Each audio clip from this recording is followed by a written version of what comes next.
हमारे कुछ साथियों ने मलाना गांव का दौरा किया था और मलाना में लोकतंत्र का जो मॉडल है उसको देख के हमें लगा कि हिमाचल प्रदेश सरकार ने एक बहुत ही बेकार सा पंचायती राज कानून लादकर हिमाचल की देव संस्कृति को नष्ट करने का काम कर रखा है।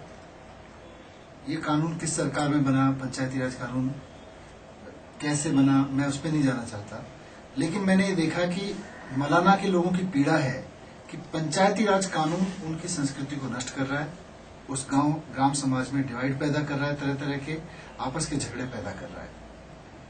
लेकिन उसके दूसरी तरफ उनकी अपनी व्यवस्था है। वहां पर पूरा गांव मिलके 8 लोग चुनता है और वो 8 लोग अपर हाउस कहलाते हैं, ऊपरी सदन। जब ये अपर हाउस बैठक करके गांव के बारे में कुछ फैसला करता है तो पूरा का पूरा लोअर हाउस यानी कि पूरी की पूरी ग्राम सभा उसके सामने बैठती है और चुने हुए लोग पूरे गांव के सामने गांव के बारे में फैसले लेते हैं। अगर वो कुछ गलत फैसला ले रहे होते हैं तो तुरंत नीचे बैठे हुए लोअर हाउस में बैठे हुए लोग उनको टोकते हैं कि आप ठीक नहीं कर रहे, गलत कर रहे हैं, उनके फैसलों को सही कराते हैं। ये है असली लोकतंत्र, ये है असली पंचायती राज हमारे देश में। और खासतौर से मैं हिमाचल में हूं तो हिमाचल की बात करूंगा, लेकिन पूरे देश में ऐसा हो रहा है कि एक बार पंचायत चुन ली तो अगले 5 साल सरपंच क्या करेगा किसी को पता तक नहीं चलता। मलाना गांव में मैंने देखा कि हर बैठक में चुने हुए लोग एक चबूतरे पे बैठ के बैठक करेंगे, तो उस वक्त ये जरूरी है कि गांव के लोग लोअर हाउस में आके बैठें।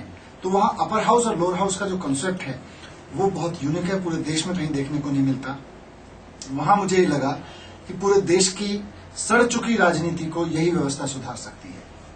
पूरे देश में लोगों की बदहाली है, हमारे प्राकृतिक संसाधन लुट रहे हैं। अगर प्राकृतिक संसाधनों को लुटने से बचाना है तो ये व्यवस्था हमें लानी पड़ेगी कि हमारी सरकारें लोकल लेवल के फैसले, ग्राम समाज के फैसले, नगर समाज के फैसले जनता के सामने बैठ के करें। अभी मैं एक प्रोजेक्ट देखने गया था हरिपुर नाला, वहां पे मैंने देखा कि पूरे के पूरे गांव के लोग उसकी खिलाफत कर रहे हैं।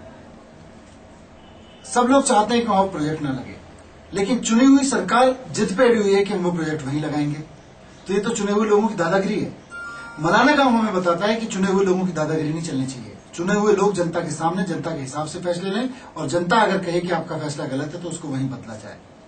मैं उम्मीद करूंगा कि हमारे पूरे देश की सरकारें और खासतौर से हिमाचल प्रदेश की सरकार तो कम से कम अपने ही राज्य के इस गांव से कुछ सबक लेगी और अपने पंचायती राज कानून में सुधार करके एक ऐसा कानून बनाएगी ताकि यहाँ पंचायती राज सिस्टम लोगों के प्रति अकाउंटेबल हो। हर गांव की पंचायत अपने अपने गांव के प्रति अकाउंटेबल हो और ये हो सकता है। अगर मलाना गांव में हो सकता है तो हिमाचल प्रदेश के पूरे गांव में हो सकता है।